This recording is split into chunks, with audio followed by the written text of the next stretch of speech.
Assalamualaikum Sobat Muslim. Kembali lagi bersama kami di Muslim Kampus Muda dan berakhlakul karimah. Nah Sobat Muslim, seperti yang kita jelaskan di segmen sebelumnya ya, bahwa kita saat ini akan berbincang dengan seorang yang memiliki kisah inspiratif yang akan berbagi dengan kita nih Sobat Muslim. Nah di tengah-tengah kita sudah hadir Bapak Gatot Subiantoro nih Pak. Ya Bapak, apa kabarnya Bapak hari ini Pak? Kabar baik. Alhamdulillah. Ya, Assalamualaikum warahmatullahi wabarakatuh. Waalaikumsalam warahmatullahi wabarakatuh. Nah, Bapak Gatot Subiantoro ini mempunyai kisah inspiratif ya yang mengenai hijrah ya. Hijrahnya beliau dari masa beliau lagi gelap-gelapnya, nah sekarang sudah berjaya ya, sudah terang benderang. Nah, langsung saja ya. Langsung saja ya Pak. Nah, bisa sedikit cerita nggak sih Pak tentang bagaimana Bapak dulu sebelum berhijrah itu gimana? Ya, Bismillahirrahmanirrahim. Assalamualaikum warahmatullahi wabarakatuh. Waalaikumsalam. Ya, setelah lulus SMA tahun 1982. Ya, begitu saya lulus dari SD negeri, SMP negeri sampai SMA 3 negeri di Surabaya ini, saya terbawa arus. Terbawa arus waktu itu ya dikatakan ngelamar kerjaan ke sana kemari tidak diterima, akhirnya terbawa arus oleh teman-teman. Nah, terbawa arusnya itu negatif, jelas saja negatif. Ya kalau positif sih bagus saja waktu itu. Negatif, habis itu melalang buana dari satu lokalisasi ke lokalisasi lainnya di Jawa Timur. Nah, jadi beda-beda kota nggih Pak? Beda-beda kota, nggak menetap waktu itu, masih tahun 82. Dari A ke kota A ke kota B, tapi sebenarnya masih berada di kawasan Jawa Timur. Itu di lokalisasi itu sebagai apa Pak? Ya namanya yang nggak ada pekerjaan ya preman. Apalagi ya, dan di sini preman tuh lain, maksudnya gini, yang dikatakan konotasi jelek ya preman, tapi preman tuh nggak istilahnya nggak maling, bukan apa, preman itu ada kekuasaan itu. Nah, dari kekuasaan ke satu ke lokalisasi lain ke lokalisasi lain gitu. Yang membuat Bapak yakin untuk berhijrah itu gimana Pak? Dapat hidayah atau kisah inspiratif? Nih setelah berburunya waktu sampai tahun 2002 waktu Gus Dur jadi presiden kalau nggak salah. Ada penetapan dari Gus Dur itu bahwa lokalisasi waktu puasa tutup. Nah, kebijaksanaan Gus Dur itu lokalisasi tutup total hari puasa. Nah, itu ya masih aja yang namanya manusia ya masih tutupon delik-delik istilahnya.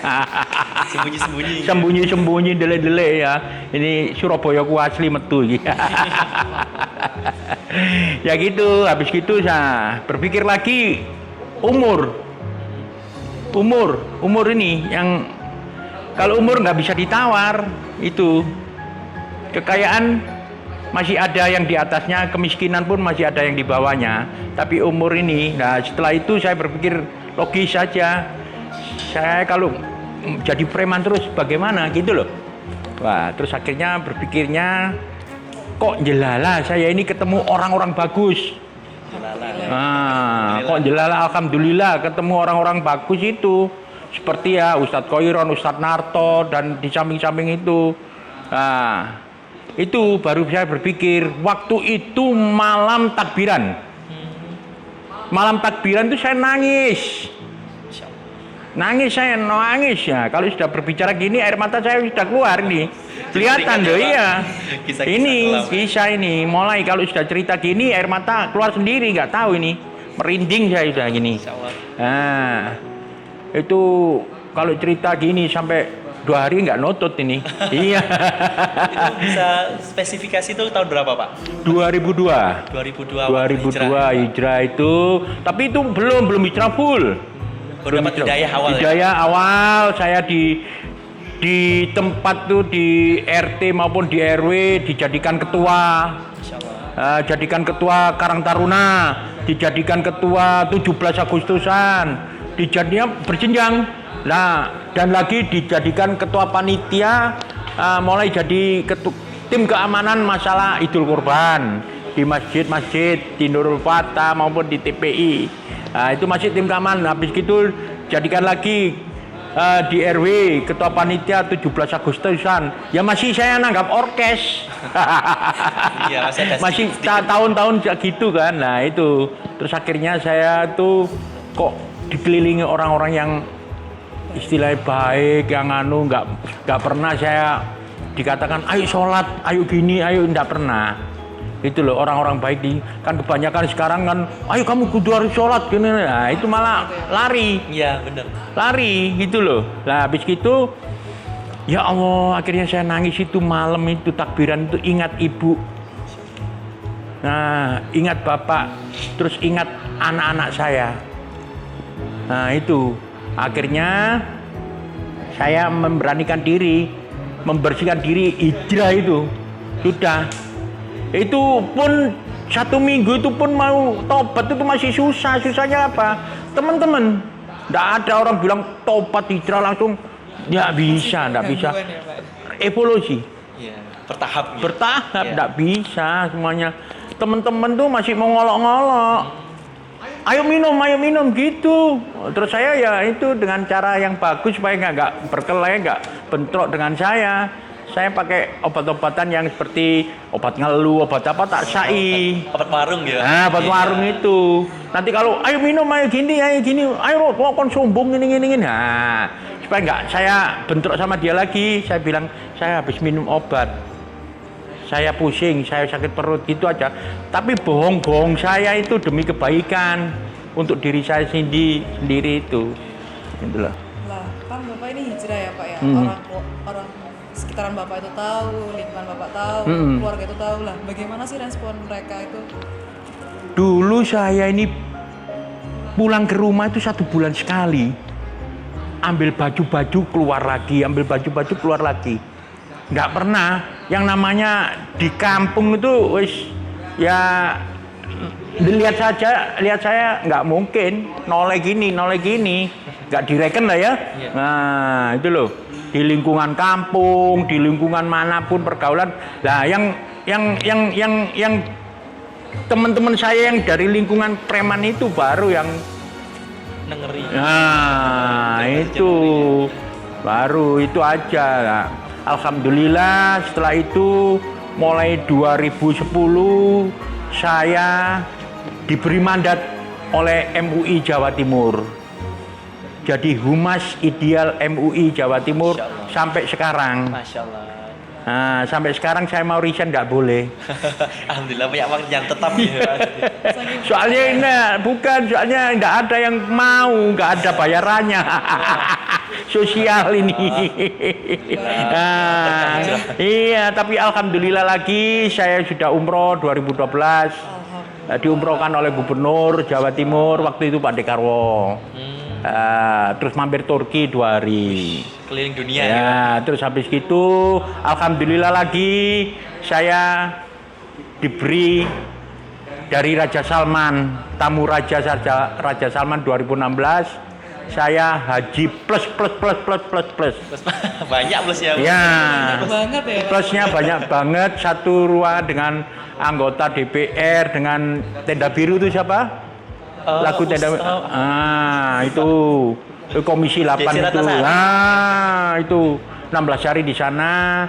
Saya jadi tamu raja di sana tanpa daftar, tanpa apa. Ya itu yang namanya berkah hijrah saya itu. Saya tanpa mengenal lelah dan tanpa mengenal bagaimana itu bayaran, bagaimana enggak berpikir saya untuk hijrah saya gini loh. Posisinya gini aja. Saya tidak akan lelah untuk ya memberikan sesuatu yang ada pada saya. Tuh, moto saya. Balas ya, Pak. Iya. Alhamdulillah. Terus Bapak ini kan sudah dikenal banyak orang. Iya. Bagaimana Bapak ini bisa muncul di TV-TV nasional nih Pak? Seperti TV One dan lain-lain gitu Pak. Nah, gini. Saya ini kan malah kaget. Wong potongan kok ngene kok dikenal wong. Kaget dulu. Malah kali artis itu loh. Sampai saya tolak. Bukan tolak, waktunya nggak cukup. Itu loh, waktunya nggak cukup. Ya, itu. Lah, yang pertama itu dari Suara Surabaya. Itu Radio gitu. ya Suara Muslim di Noyo. Gitu. Suara Surabaya itu kalau pas hari laris saya itu pas hari puasa. Laris ya berkah itu semua itu TV pada ya alhamdulillah ya dikenal ya. Ya itu moto saya, tidak akan lelah saya untuk membantu yang lemah. Itu. Terus yang Bapak rasakan setelah berhijrah itu gimana, Pak? Apakah lebih tenang atau gimana lah? Gini, Rasanya. kalau masalah keuangan gak ngalahkan dulu saya.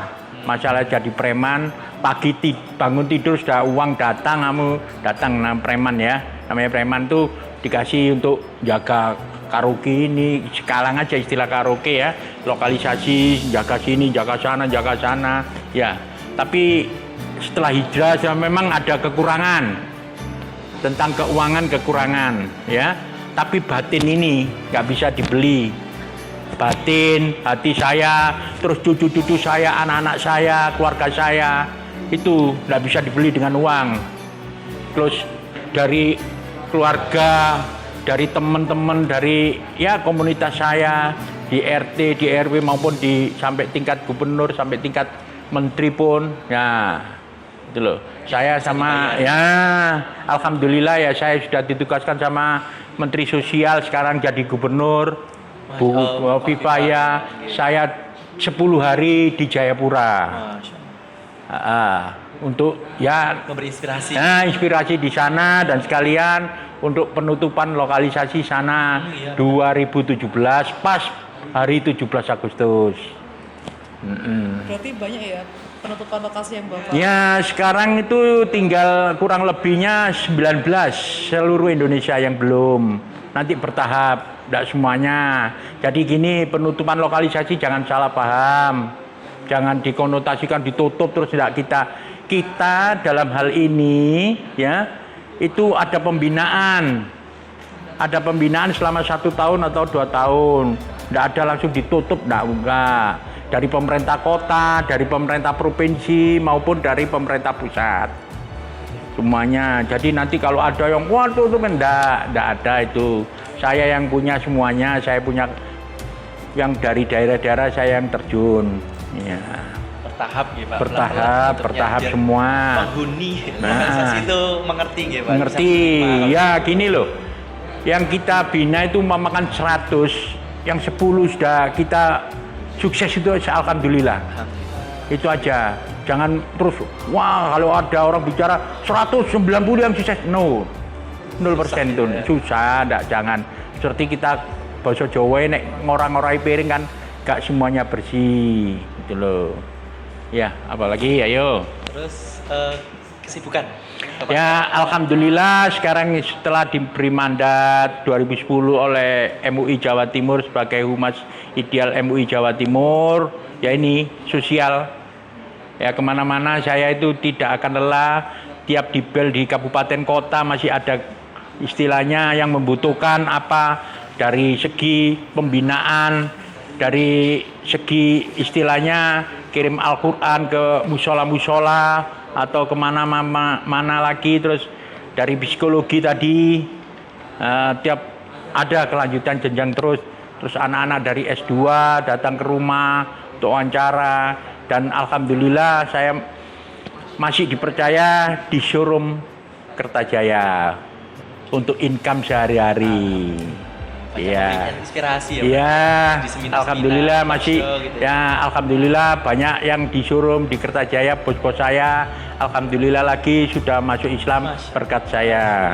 Ada 2. Iya. Nah Pak, bisa bagikan sedikit tips nggak nih buat sobat muslim yang ada di rumah yang bakalan hijrah atau yang mau hijrah? Ya, gini teman-teman, ini anak-anak dari apa nih? Dakwah TV. Dakwah TV Kampus Muslim Uinsya ya. Muslim kampus nggak? Oh, Muslim Kampus Uinsya. Mudah-mudahan ini jaya terus ya. Amin. Nah, untuk teman-teman saya yang belum hijrah, jangan dipaksakan. Kalau tidak dari lubuk hati sampean-sampean, teman-teman saya, tolong satu aja saya bilang ini, umur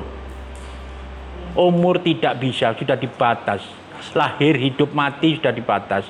Kalau nanti kita kedahuluan mati sebelum kita itu insaf, sebelum itu dosa kita. Apa sih yang dikatakan paling maksimal kita lah 70 tahun, 66 tahun atau gitu. Ya teman-temanku, saudara-saudaraku, sahabat-sahabatku, monggo hijrah.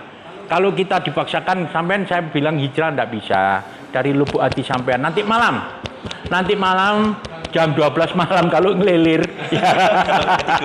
Ketiduran langsung. Kalau enggak ingat mati aja lah, wis itu aja. Nggih, itu aja. Ini. Terima kasih banyak ya. Ya, Sudah memberikan Terima kasih banyak Bapak. inspirasi kepada kami, Iya. para kaum muda yang masih dalam proses dalam berhijrah. Iya. Semoga dikuatkan lagi niatnya, semoga bisa benar-benar berhijrah menjadi ke jalan yang benar seperti Bapak saat Iya, ini ya. Bisa iya. memberikan banyak inspirasi bagi semua orang gitu. Amin. Nah sekarang kalian lebih tahu kan makna Muharram dan juga hijrah itu sendiri seperti apa? Masya Allah, demikian besar keutamaan ibadah di bulan Muharram ini Sobat Muslim. Semoga Allah Subhanahu wa Ta'ala memberi keleluasaan rezeki kepada kita untuk selalu memenuhinya. Nah, lewat cerita dari Bapak Gatot Subiantoro ini, kita bisa mendapatkan semangat baru untuk menjadi lebih baik dari yang sebelumnya. Amin, amin ya Rabbal Alamin. Amin. Nah baiklah, saya Taufik Dan saya Laila. bersama kru yang bertugas pamit undur diri. Sampai jumpa di episode berikutnya. Tetap di Muslim Kampus, muda dan berakhlakul karimah. Wassalamualaikum warahmatullahi wabarakatuh.